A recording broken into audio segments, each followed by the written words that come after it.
Assalamualaikum warahmatullahi wabarakatuh.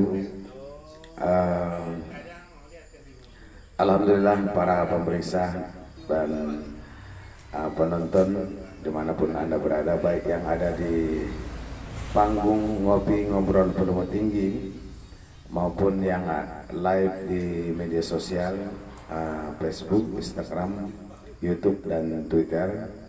Hari ini kita kembali kepada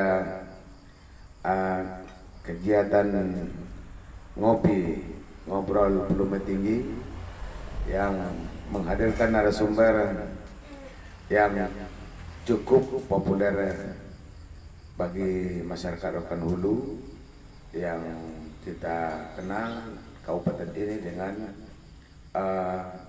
filosofi negeri Seribu Suluk. Karena ini merupakan fondasi kabupaten kita yang religius, maka hari ini kita akan berdiskusi tentang dampak kemajuan zaman terhadap perkembangan ilmu tasawuf dan atau pengamalan ilmu tasawuf di Kabupaten Rokan Hulu.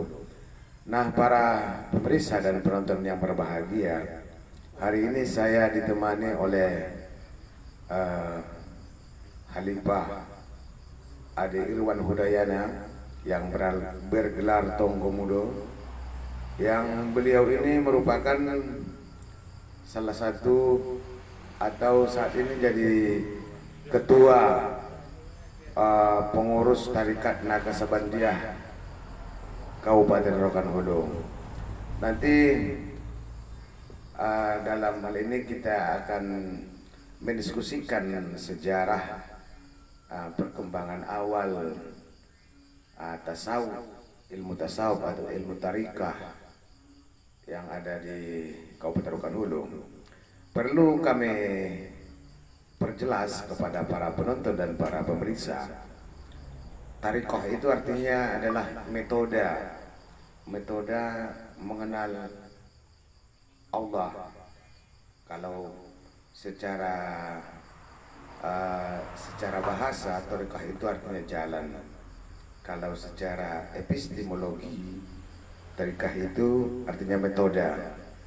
Sementara tasawuf itu adalah salah satu cabang ilmu pengetahuan yang sudah di berbagai perguruan tinggi di negara kita, di bangsa Indonesia ini sudah menjadi kurikulum atau salah satu jurusan kalau di sekolah perguruan tinggi agama. Artinya berbagai disiplin pengetahuan yang dilahirkan dari ilmu tasawuf, baik itu yang dikenal dengan mahabbah, cinta, tawakal, tawadu. Nah, untuk ini kita tidak membahas Khalifah tentang materi sejauh itu, tetapi kita membahas tantangan para pecinta ilmu tasawuf yang ada di Kabupaten Rokan Hulu yang saat ini dengan menghadapi era kontemporer atau era globalisasi. Untuk itu kami persilakan kepada Khalifah Ade Irwan Hudayana Tonggo Mudo untuk menyampaikan sedikit atau histori kedatangan ilmu tasawuf di Kabupaten Rokan Hulu. Kami persilakan. Baik, terima kasih kepada sang panelis Bung Raja Paluta Rambe yang dikenal dengan sebutan Bung Rambe. Terima kasih, saya sudah diundang untuk duduk di ngopi ngobrol volume tinggi yang alamatnya di Ampera Boru Lubis kilometer 1. Baik, assalamualaikum warahmatullahi wabarakatuh.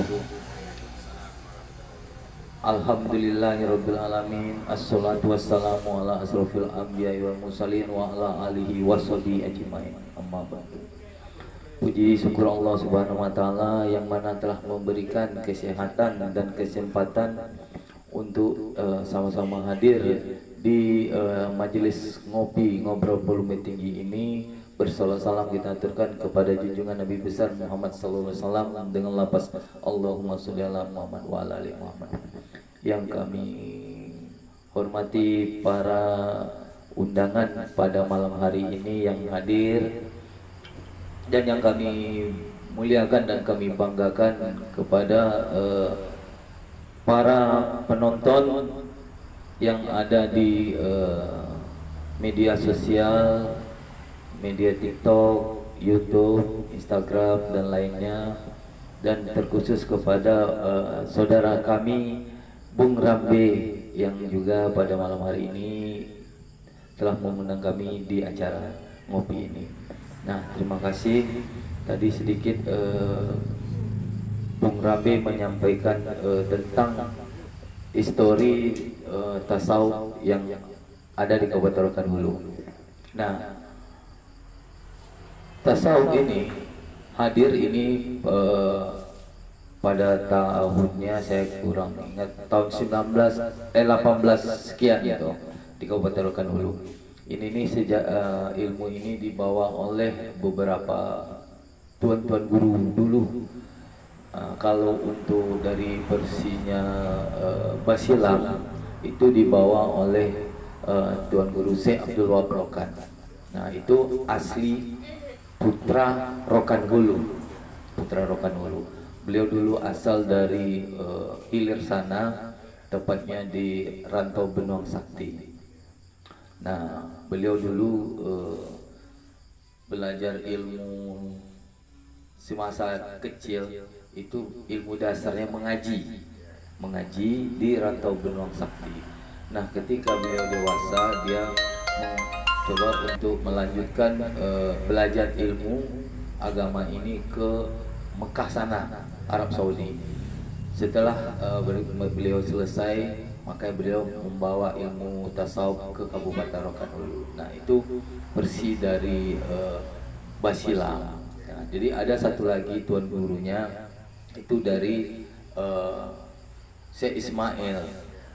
Syekh Ismail ini beliau ini dari asalnya dari Tapsel sana. Beliau merantau ke Rokan Hulu itu pada masa itu, masa zaman Belanda. Pada masa itu beliau mengambil ilmu ke kumpulan. Nah, dari kumpulan beliau bawa ke Rokan Hulu. Nah, tentu itu pada tahun 1878 pada masa itu yang saya ingat. Nah, tentu dengan berkembangnya waktu, maka ilmu tasawuf ini banyak digemari oleh masyarakat Rokan Hulu. Nah, sampai pada hari ini, maka di Rokan Hulu ini yang kita kenal dengan Rokan Hulu Negeri Seribu Sulu. Nah, tentu di Rokan Hulu ini sekarang sudah banyak juga berkembang dari para guru-guru yang lain. Nah, tentu di sini kan ada namanya silsilah. Silsilah. Nah, kalau di zaman Tuan Guru Basilam Langkar itu, kalau tidak salah saya apa gitu, saya kurang ingat tuh namanya. Tuan Guru itu dari tuan gurunya di Mekah. Nah, kalau di Tuan Guru Syekh Ismail itu Tuan Guru berguru ke kumpulan Bonjol, yaitu Tuan Guru Syekh Ibrahim Kumpulan. Nah, tentu berselang waktu juga mereka mengembangkan ilmu, bahkan sampai hari ini di Rokan Hulu ini udah mencapai ada 5 perguruan. Ya, perguruan. Jadi ada namanya gurunya Syekh Abdul Ghani, ada namanya Syekh dari Tanjung Merawa, ada namanya Syekh dari ada 5 tuh. Ada 5. Itu mungkin saya kurang ingat. Cuma ada 5 nih yang turunan ke Rokan Hulu ini. Nah, tentu dengan berkembangnya ilmu tasawuf ini kita sangat bangga sekali lah dengan anak-anak muda sekarang sudah banyak untuk bertarikat. Tentu dengan bertarikat ini tentu imannya masyarakat ini mulai berubah gitu. Itu Pak. Oke, para pemirsa dan penonton yang dimuliakan Allah. Dalam kesempatan ini sedikit Khalifah disampaikan tadi tentang sejarah masuknya tahun masa gitu ya. Kita memang sering mendengar di zaman modern ini memang ini Rokan Hulu dikenal dengan 1000 suluk. Suluk itu kan bahasa Arab ya, Khalifah ya, artinya jalan juga. Jalan 1000 jalan artinya tapi jalan mengenal Allah kan gitu. Jalan mengenal Allah.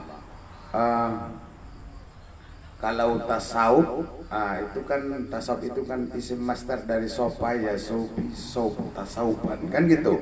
Artinya orang yang memakai baju wol kalau nggak salah itu ya secara bahasa. Artinya orang yang hidupnya sangat sederhana tapi dia cinta kepada Allah. Kan begitu. Di Asia kita terkenal dengan salah seorang guru namanya Syekh Abdul Qadir Jailani, dan ajaran-ajarannya banyak menyebar di Asia, termasuk mungkin di Kabupaten Rokan Hulu ya ada Syekh Abdul Qadir Jailani ya. Itu dari Baghdad ya, Baghdad, yang meninggalkan istana kemudian mengasingkan diri menjadi guru tasawuf. Saya jadi pertanyaan ini, Khalifah, 1000 suluk maksudnya ini 1000 suluk, apakah ada ribuan orang sedang bersuluk ataukah ada ribuan tempat bersuluk? Tolong dijelaskan dulu ini makna 1000 suluk ini. Baik, terima kasih kepada Bang Rambe. Ini sangat menarik sekali nih, karena Rokan Hulu ini dikenal dengan 1000 suluk. Nah, tetapi hari ini arti atau makna dari 1000 suluk itu mereka tidak memahami. Nah, mungkin baik itu di pemerintah, ya kan, baik itu di masyarakatnya, nggak tahu apa arti 1000 suluk. Nah, tapi mereka tahu Rokan Hulu negeri 1000 suluk. Nah, mungkin di sini coba saya jelaskan. 1000 suluk ini bukan banyaknya 1000. Kalau orang mengartikan 1000 suluk ini berarti mungkin banyaknya 1000 itu banyak. Suluk mungkin bisa jadi orang bersuluk, bisa jadi rumah suluknya, tetapi bukan itu. Tetapi 1000 suluk itu memang banyak, tapi suluk itu sifat daripada manusianya. Sifat daripada manusia masyarakat Rokan Hulu. Nah, kita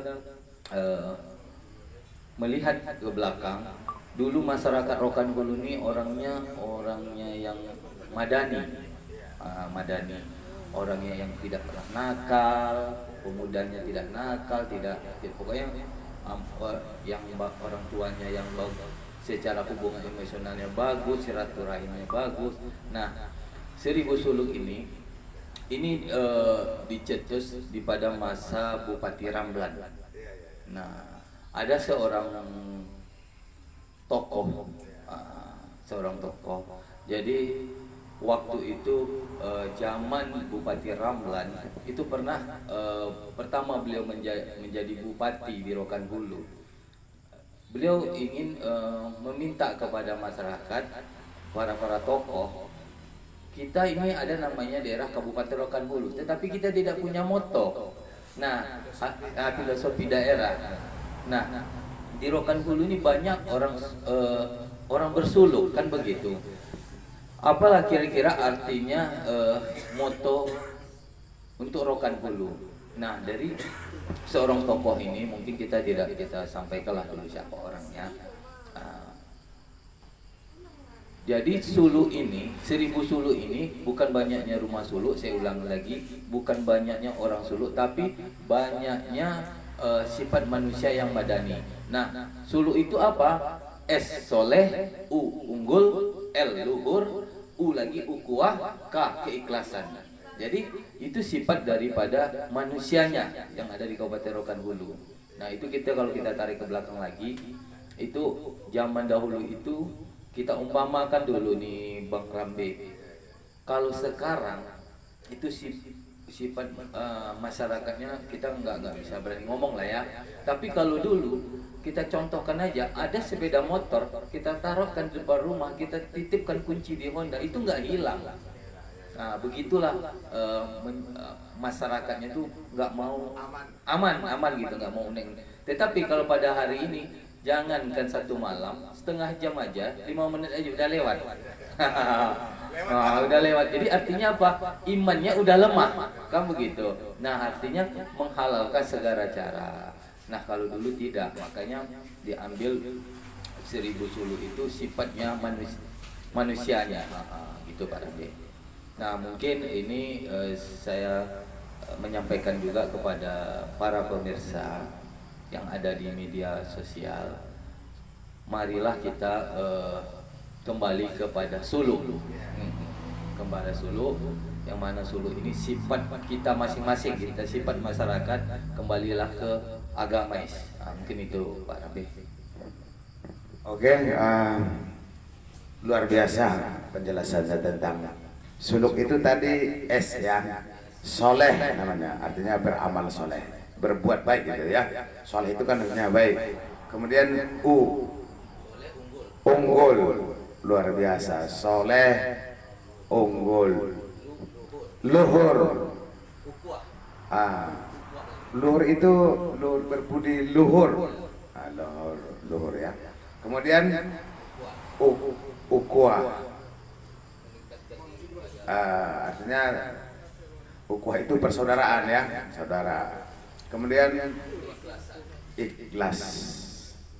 Dalam sebuah, memang banyak sih para pemirsa, memang banyak produk dari tasawuf ini. Ada dinamakan dengan mahabbah, ada dinamakan dengan tawakal, ada dinamakan dengan ikhlas. Yang kontemporer itu Profesor Dr. Dawam Raharjo menyampaikan bahwa bertasawuf itu di Kabupaten Rokan Hulu ini kita melihat bertasawuf itu menyendiri. Di dalam masjid, ada yang di dalam kelambu.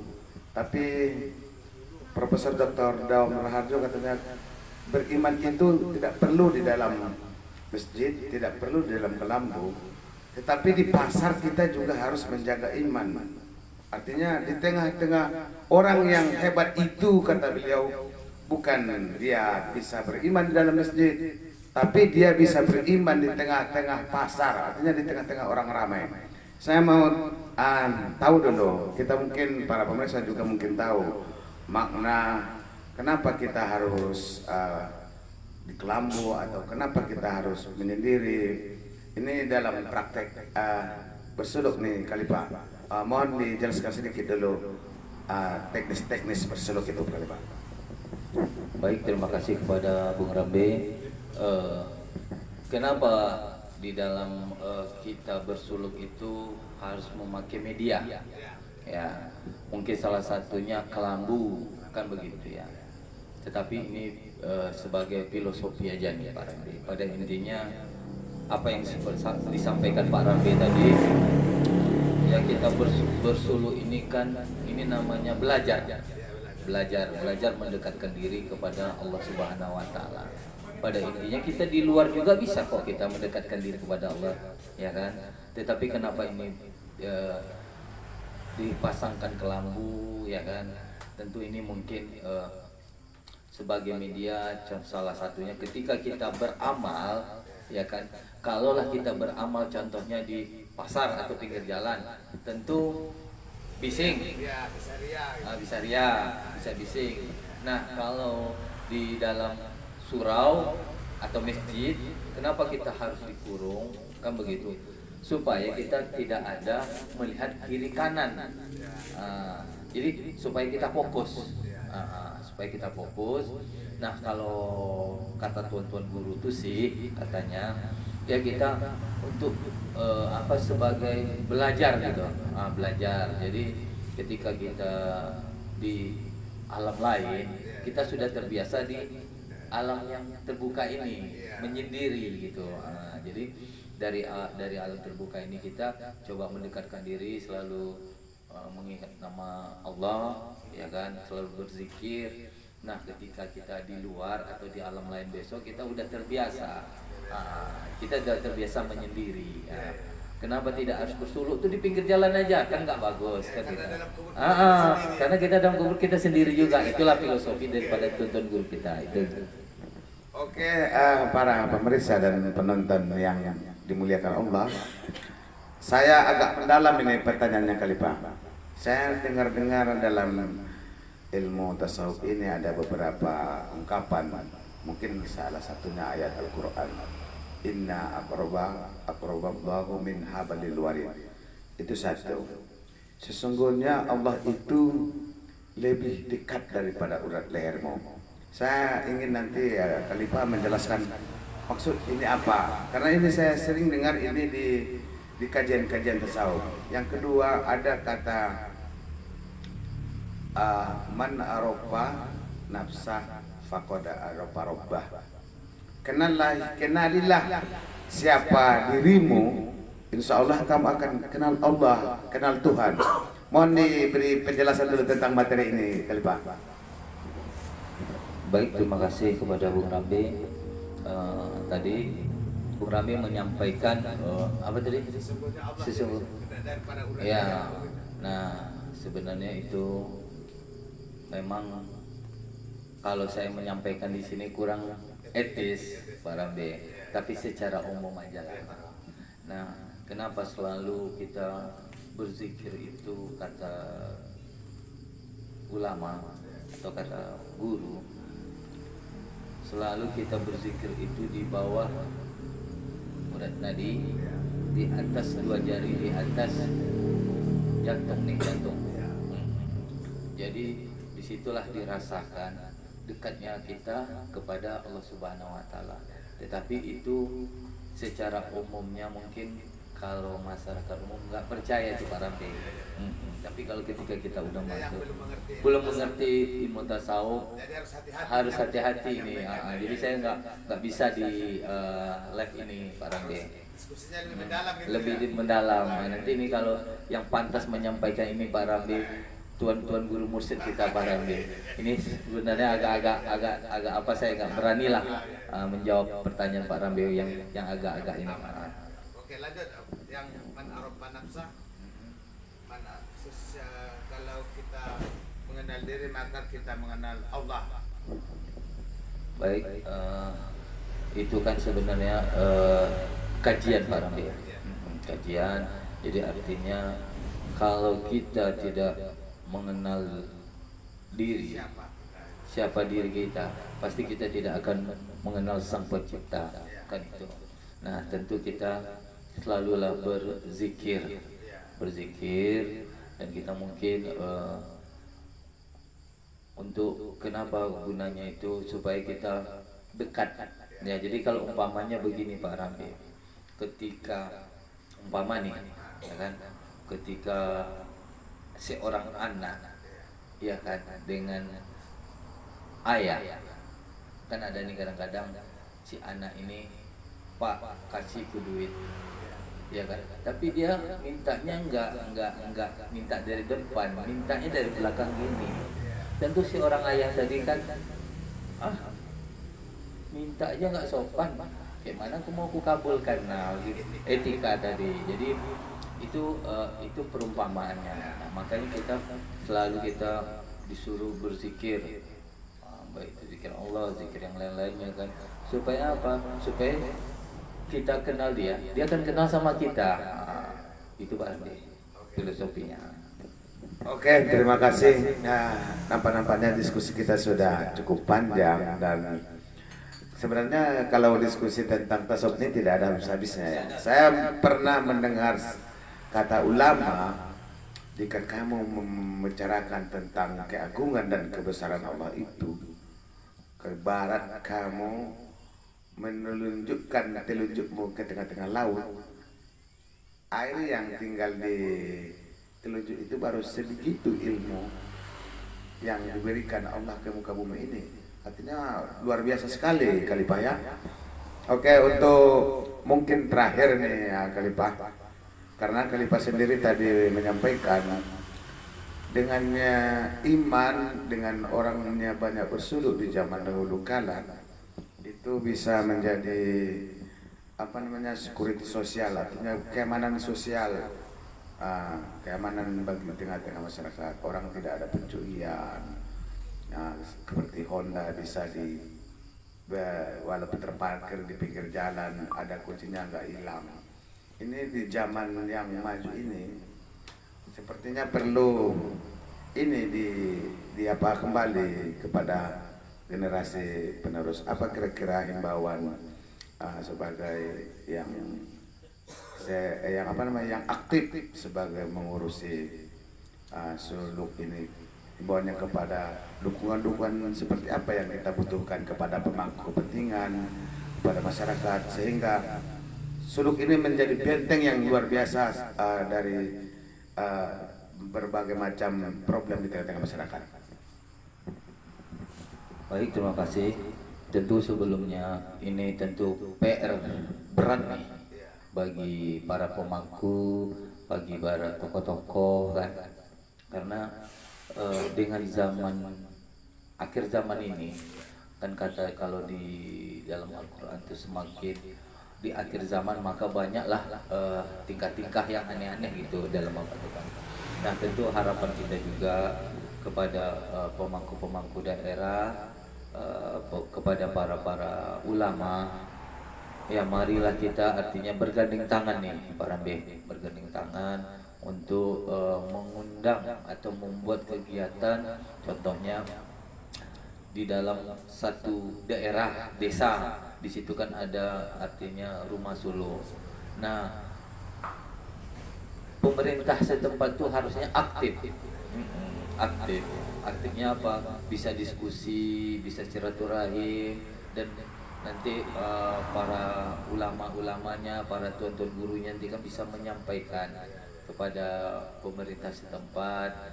Nah, pemerintah setempat inilah yang akan coba merangkul masyarakatnya, supaya gimana satu daerah ini bisa menjadi daerah agamais gitu Pak Rambe, religius. Jadi tentu dengan adanya diskusi-diskusi yang dilakukan, mungkin ada namanya kalau di surau-surau itu kan ada namanya apa namanya